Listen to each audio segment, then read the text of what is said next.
early memories are of the British Paper Company. My dad, Lenny Stopp, used to be a machineman here, and we used to live in White Lion Street. And so as a young child, right up to the age of 7, I would be in and out of the mill. We would, when he was on late shift, we would come round with his dinner, and so I would go in to this really hot, very noisy factory. And then I also had relatives that worked here. I had uncles, and one uncle, he was on the pulp machine, and I can remember as a very small child being held up to look inside this pulp machine that to me seemed absolutely enormous. But as an adult, and I've been round the mill again, it's so small, but to me it was huge. And then my dad was also a part-time fireman for the mill, which all mills always had to have their own fire crews here. And he was only about 4'11", and so therefore when they were doing their practices at the fire station here, he was always the one that they carried up on the ladder to the top, and it was always quite scary as a child to watch your dad being hoisted up a ladder and then brought back down again. And then also with Dennis the fire engine, they used to go on to fire competitions all around the country, and we often used to go with them. And if they won, Jimmy Lum, the chief fire officer here, he would allow us children from the Durrance Hill fields to ride on Dennis and come back into the fire station. But if they lost, no way was we allowed on the fire engine. But also at these competitions, they used to run out with the hose pipes, and as children we used to stand at the end where they used to just pump all the water out, and so we would get drenched. But on a nice hot summer's day, because I only ever did it in the summer, that was quite pleasant. And so therefore, as I say, my early memories are of here. And then as an adult, I then, once I left school in '61, I went to work for John Dickinson's, which was an experience. But being around inside a factory, I knew more or less what I was doing. And then my first jobs was as a machine operator, making envelopes. I left there in '64 and then went back again in '79 after I had my family. And within the Dickinson mill you had such odd names for the jobs you were doing. And the job that I was doing when I went back part-time was as a labeller taker-off, which sounds really peculiar, but once I describe what I did, once the boxes were made, I used to put a label on the box and take it down to the machine where it was needed. And so that was the taking off bit. And then I eventually went full-time and then became a machine operator again, making envelopes, used to do hand banding. And I used to work for a room manager called Dole Scott, who, for her time, I think she was quite forward-thinking, because she insisted that everybody knew every part of the job within your section on your room. And so therefore you learn every bit of the jobs that were being done. So I used to be on an envelope you had the little windows, and that used to be done on a machine but by hand, it wasn't automated. And so you would learn to do that, so you would be punching the holes into the windows. I then went on to the automated one that did that, so that got through a lot quicker. And then in later years we went on to 75-hour shift, which sounds horrendous, but it wasn't. We started on a Thursday and worked Thursday, Friday, Saturday, 12.5 hours a day, Sunday off, and went back Monday, Tuesday, Wednesday, and then you had a whole week off. And it was a bit daunting when you first started, because you thought, oh, those hours, it is so long. Saturdays, I think, sometimes were the worst, but you got to do all your shopping when there was less crowds about, and I still to this day do not like shopping on a Saturday, and so won't go because I was so used to not going. And if we had overtime, we would work on our Sundays, so sometimes we would be working 7 days at 12.5 hours. But it was enjoyable. The people you worked with were really good. I eventually became a union rep, and so got more involved with people's problems, pay rises, things like that.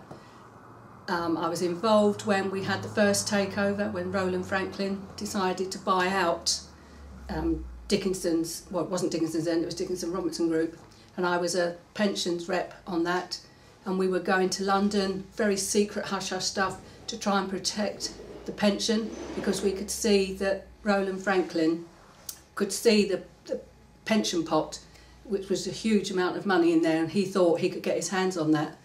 And what we were doing was that we eventually made the pension fund into a limited company, and it took him months to realise he could not get hold of that money. And so that, I think, was sort of a great achievement. I feel quite honoured to have been part of that, because we did protect people's pensions. And the same when we had takeover by Spicers, we tried to ensure that our pension was still going to be intact, and part of our pension pots was that if we were made redundant after the age of 50, we could take our pension without any loss in the payment of our pension, and we managed to keep that. And so therefore, when we were all made redundant in 1999, all of those over 50 could take their pension, or not if they didn't want to, but most of us sort of took it. We had our lump sum, and we didn't lose anything on our pension. And again, I feel quite honoured to have been part of securing people's, because there were so many people that had families that worked for Dickinson's. It was a whole family. And so really, yeah, the things that you do achieve, people at the time don't think you're doing much.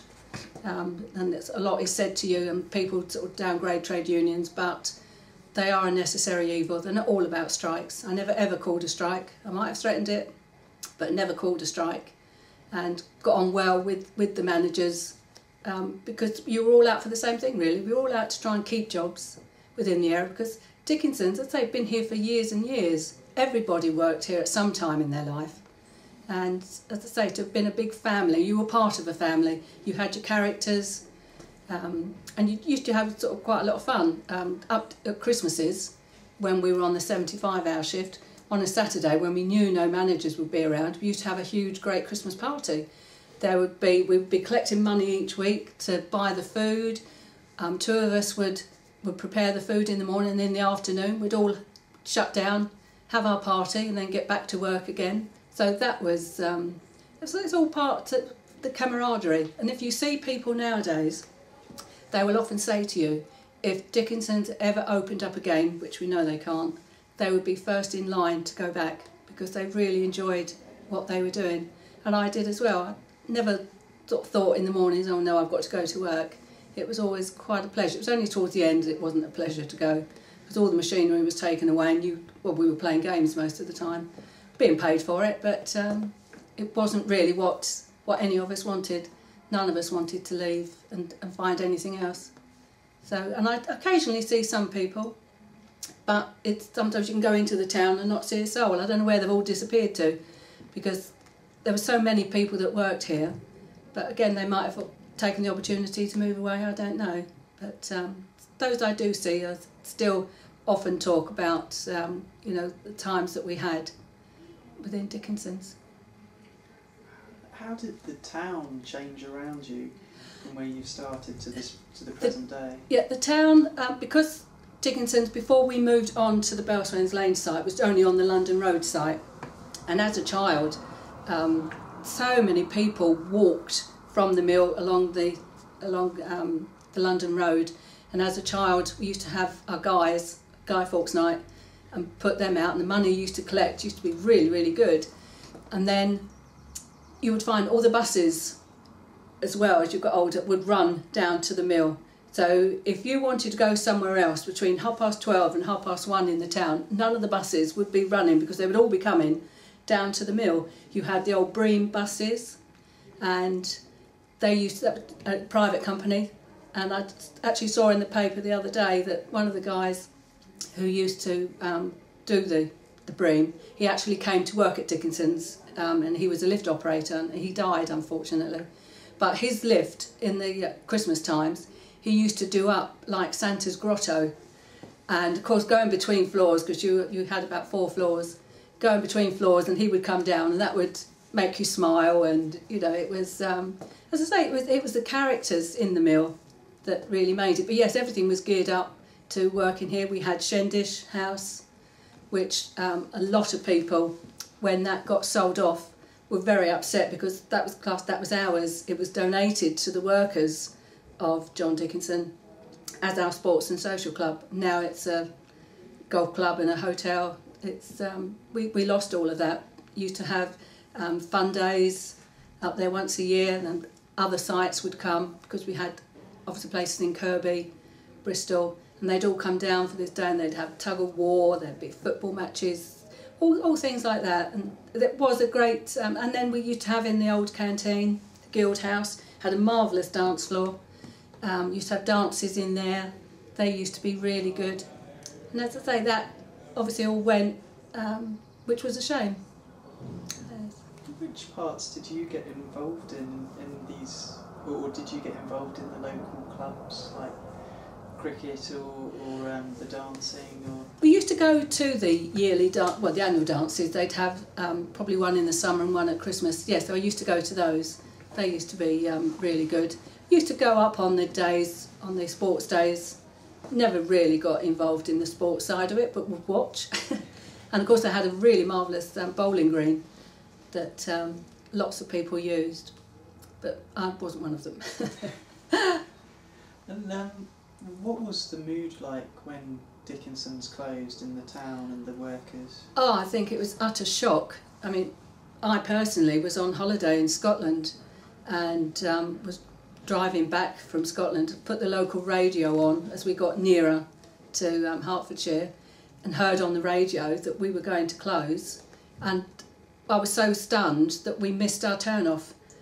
It was such a shock. People always thought, as a union rep, I knew what was going on, but I didn't. Had an idea that at some point, because we owned the land, Spicers didn't own their own land, so therefore we were ripe for them to collect the money and just disappear, which in effect did happen, which is why the pension we thought was more as well important to try and save for people. But yes, it was utter shock. I mean, people were devastated. You know, you'd see people crying. I mean, when they left, I mean, it was awful to stay to the end, really. Some people did opt to go earlier, but it was very sad at the end because it was the end of an era. Dickinson's was Hemel Hempstead. Do you think some of the culture died with Dickinson's? Yes, yes, yes, I do. How was, outside of Dickinson's, the feel in the town? I've heard some people talk about how it used to be more of a village here. Yes, yes, because you had the one high street, and now it's just all changed. Yes, it isn't the same place as it used to be. Yeah, because as I say, you could be in town and you'd see somebody that you'd worked with and everything else, and now, as I say, you can go into town and hardly see anybody. You can probably on about 5 or 6 people you would see on a regular basis. But of course people came from outside of the Hemel area to work as well.